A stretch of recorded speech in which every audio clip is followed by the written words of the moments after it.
Hello mga kamamshi, ito nga na naman, nagpausok na naman kami sa aming princess. Iyak nga ng iyak ang aking princess, sige naman, at nagmamakaawa na nga ang aking princess dito. Para siya ay aking kunin. At iyak pa na nga ng iyak ng sobra para lang kunin ko. Pero hindi pwede, dahil kailangan niya ng pausok para gumaling na nga siya. Katigin niyo siya mga kamare. Nakakaawa naman tignan ng aking Junakis, si Princess.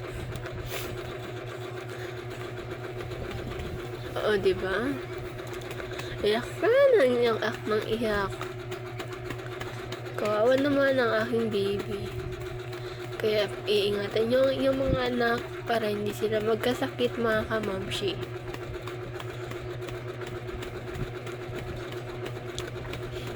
Dahil ang hirap kapag may sakit ang iyong anak. Yun ang pinakamahirap bilang inas. At lalo na sa anak kapag nagkakasakit.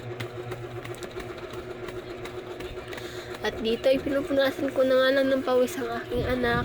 Dahil pawis na nga ang aking baby. Dahil kami ay nasa labas lamang at nagpapausok. At habang umuubo din siya, ay akin na nga tinapik ang likod para magsapa siya at masukan niya yung krema. At pagkatapos nga pausukan ng aming princess, agad ko na nga siyang binisan dahil pawis na nga ang aking baby.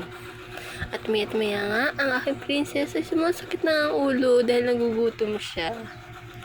Pero dahil sa bawal pa siyang dumidi, kinarga ko na lang muna siya para hindi na siya umiyak na umiyak. Pero ubo naman siya ng ubo. Okay lang yun, at least malabas yung tema. Ayan, at nilalambing ko na nga lang ang aking baby.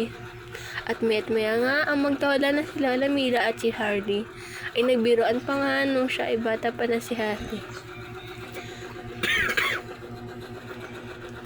At that time, naantok na nga ang aking princess.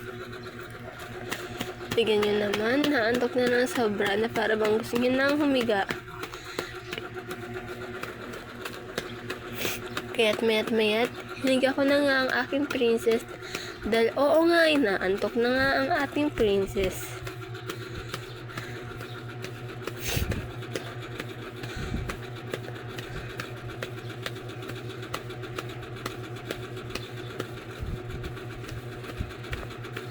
At nung ilalapag ko na ang aking princess, tingin nyo naman, at para bang ayaw niya nang matulog at gusto niya na lang maglaro. Diba? Laro-laro lang yan dyan. Iniisip ko nga kung ano nilalaro niya. At ayun nga, napansin ko yung anino ang kanya nilalaro. Kaya yan, naisipan ko nga pala mga kamamshi ang laruin siya at para malibang siya. O diba? Tuwang-tuwa ang aking princess. At para bang hinahawakan niya yung anino, ngunit hindi niya mahawakan. At ilalaro-laro niya nga yung mga anino sa pader.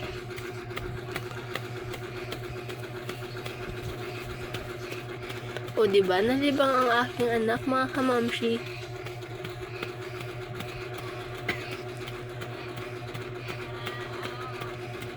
At mayat nga, ang aking princess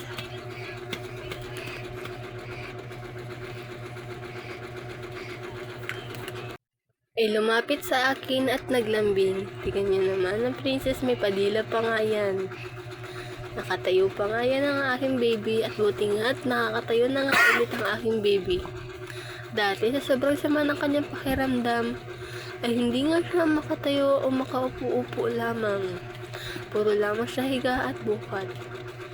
At buti nga sa awa ng Diyos, eto na nga mga kamamshi, bumabalik na nga ang kanyang lakas. At naglalambing pa nga mga kamamshi ang aking princess at nilalaro-laro pa nga ang cellphone. Gawa na mamin paklap your head pa ang aking baby. At that point, inaantok na talaga ang aking baby mga kamamshi. At tila rin nagugutom ang aking princess mga kamamshi. Ayan, makikikab-hikab pa nga. At that point, kikita niya mga kamamshi, iiyak na ang aking princess dahil nahuli siya ng kanyang ama na kinukuha niya yung dede. Tiga mo naman, may luha pa nga mga kamamshi. Dahil nga sa bawal pa siyang dumede dahil siya ay bagong pausok pa lamang. Remember mga kamamshi, kapag bagong padede pag bagong pausok mga kamamshi ang mga baby ninyo, ay bawal siyang dumede dahil bukas ang kanyang baga. At ayan, nagsusumbong ang aking baby at sinasabihan ko na lamang siya na, mamaya baby, bibigyan kita ng maraming dede. Huwag ka nang umiyak mga.